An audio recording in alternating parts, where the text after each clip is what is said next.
Let's jump right into a really good list of the most notable dimes to look for in your pocket change from 1946 to the 2022 Roosevelt dimes. So these are the most highly sought after ones. Some of this is due to the transition of metals used to make them, mint locations, sometimes the years of issuance, as well as some of them that just have really low mintages. So these are all going to be key dates or semi-key dates to look for. So let's jump in. First on the list is the 1980 S Roosevelt dime. These are a really great one to look for. There was 3.5 million of these made, and they were pretty evenly split out of the Philadelphia and Denver mints. Generally speaking, these are worth just the face value of 10 cents, but sometimes can be worth an upwards of $5 to $6 for these dimes due to that lower mintage of only 3.5 million. Next on our list is the 1964 D Roosevelt dime, which is another really great one. These on average can usually net you about $5 out of the Denver Mint for 1964, but of course they're going to have to be really good condition. Ones that are graded, usually around the MS63 or higher mark, can garner almost $20.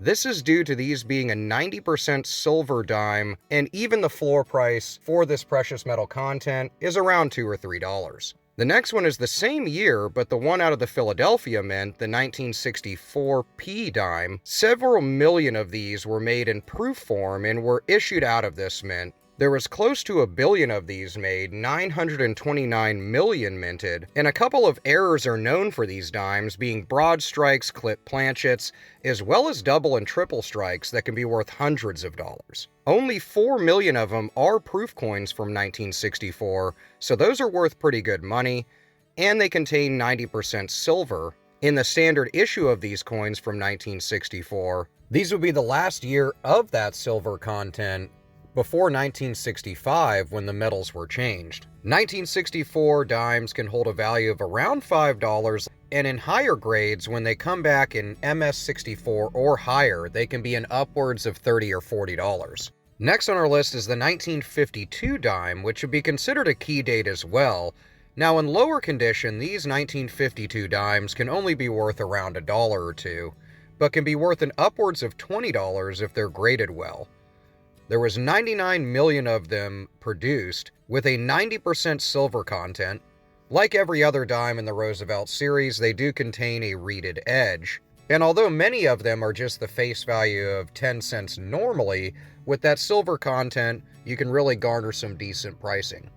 A majority of these dimes were produced out of the Denver Mint, which makes the San Francisco S Mint Mark dimes from this year the most sought after, with only 16% or 44 million of them made. There was also 81,000 proofs for these dimes made out of the Philadelphia Mint, and these are usually valued between $25 and $45. Next on our list would be the 1951 dimes, so only a year earlier. These are only heightened a little bit in value, where they start out usually around $3 due to their 90% silver content. There was 31 million of these made, and the San Francisco minted dimes from this year are going to be the most valuable out of the three mintages. If you're looking at a 1951 S dime, you would really want to find ones with full bands or a full torch, meaning the detail on these coins is really, really good. On the reverse, you're going to want to look at the torch and see if it has all of the bands on it. Having this feature alone will immediately add 25% value or so to the coin in your hand. These are also going to be just the most sought after for collectors and have the highest resale value. Generally speaking, these on a low end can be worth around $3. On a high end can be worth an upwards of $60 to $80. Next on our list is the 1949 Roosevelt dimes, specifically the ones out of the Denver Mint. These two are going to contain a 90% silver content and only have a mintage of 26 million. So that lower mintage really adds to the value of these coins, ones with excellent toning and ones that come back from grading with a high MS value from PCGS, NGC, or other certified grading services. And again, ones that have full bands or full torch are going to be the most valuable. On the low end, these can be seen selling for around $3 to $5, but graded well and with full bands can be in upwards of $70 or $80. but average sells between 20 and 30 bucks. The next one on the list is from the same year, but out of the Philadelphia Mint, the 1949p, which garners a little bit more value than the previous one out of the Denver Mint, coming in at around $4 on the low end, and on average around $20 if they're in good condition. There was 30 million of these made, but they're not quite as rare as the S version of this coin, which I'll talk about later in this list. They are also 90% silver, however, just like many other dimes on this list pre-1965. And although this isn't really a key date coin, these ones can be worth really good money. There's also known errors on these coins, some of which are off-center strikes. Those can be worth hundreds of dollars depending on the grade. Of course, ones that have the full bands or full torch are going to be the most sought after by collectors, some of which have sold for hundreds of dollars at auction. The next one on the list is another really popular dime, and a newer one out of the West Point Mint, the 2015. There was only 74,000 of these made, and the 2015 W silver dimes were only found in the March of Dimes proof set. So it is one of those niche coins. However, you can still pick these up for a pretty reasonable rate. When they're graded really high, they can sell for hundreds of dollars, but generally they sell for around 20 to 30 bucks in really good condition, but on a low end around $5. Next on our list is the 1982 P dime, and these on the low end can be only about 25 cents, but on the high end can be in upwards of about $20. There was a ton of these made, with 519 million of them that were produced, and these would be considered a semi-key date. Now, there were some errors out there that can be worth a few $100s, which was a 1982 P dime that had no mint mark. The 1982D is not a silver dime, but will be worth more than a silver dime if it has what collectors refer to as the full bands or full torches, like I've kind of discussed early in the video. But focusing on the 1982Ps, they can sell for around a mid-level of $12 to $15, sometimes $20 to $30 in great condition. When they come back really highly graded in high MS grades, but I'm talking about an MS65, these can sell for a bit more than that. The next one on our list is a few years earlier than that dime, which is the 1979 P Roosevelt dime. These are not worth nearly as much as some of the others that are on the list, but I thought that it'd be kind of a good one to look for, since you can still get a couple of bucks for these dimes depending on a few factors. There was 315 million of them minted, and although that number is pretty high, a large amount of them are just not in great condition when you come across them. Of course, you need one of these to complete a set of dimes, and this semi-key date found in the 1979 P can still be worth pretty good money, like I said, and you can usually pick them up for just a few bucks. The next on the list is the 1955 S Roosevelt dime out of the San Francisco Mint, and on average these sell for $1 or $2, but when they come back really highly graded, they usually can sell for about $20 or so, in upwards of $50 or $60. The 1955 S's are 90% silver, but what makes them really rare is a low mintage.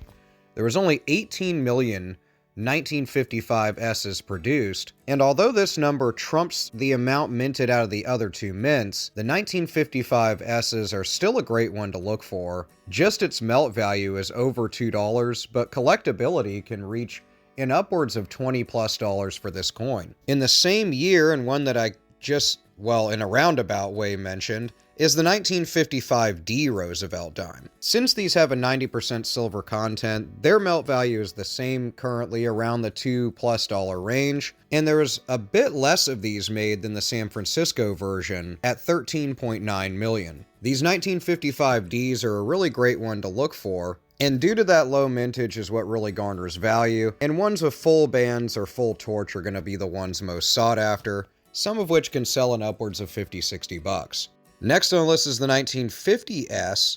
So a few years earlier, the nice thing about these coins is that in really any condition, you can get pretty good money over face value. On a low end, these go for about $6 to $8, but on the high end, they can go for over $100. There is 20 million of them produced, and the melt value is also a few dollars, so just by itself, even if it was totally wore out, that 90% silver content makes it worth grabbing up anytime you come across an older dime like this. There's been a few errors over the years, but as far as the regular dimes, ones in really good condition can be worth $80 to $150, and it depends on the grade for the coin, of course, but these are great ones to add to any collection. Getting down there on the list, at our third from last, the 1946S Roosevelt dime.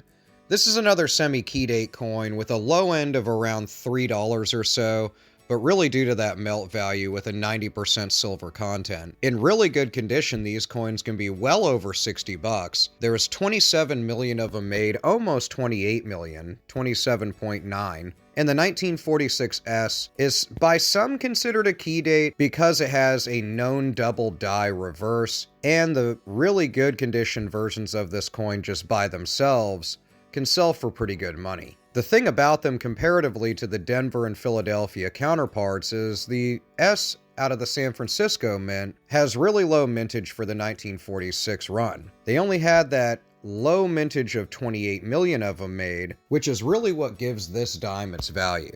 The next on the list is the 1996 West Point Mint Roosevelt dime, which is considered a key date. Of course, these are going to bear a W mint mark for West Point Mint, and they weren't really intended on having it for circulation. These coins were part of a collector's edition set and was the only way to get them originally. This is why they're extremely valuable, as only 1.45 million of them were minted, so that low mintage amount really gives it value. In really good condition, I've seen these sell for well over $30, $40, $50. If they're graded really well, then the number can go much higher than that, with high MS grades selling for well over $100 sometimes. But I think average right now is around maybe $70 or so.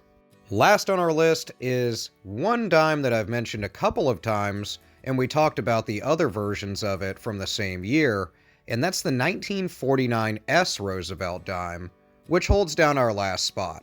In really high MS grades, MS65 or above, these coins can sell for well over $300 or $400.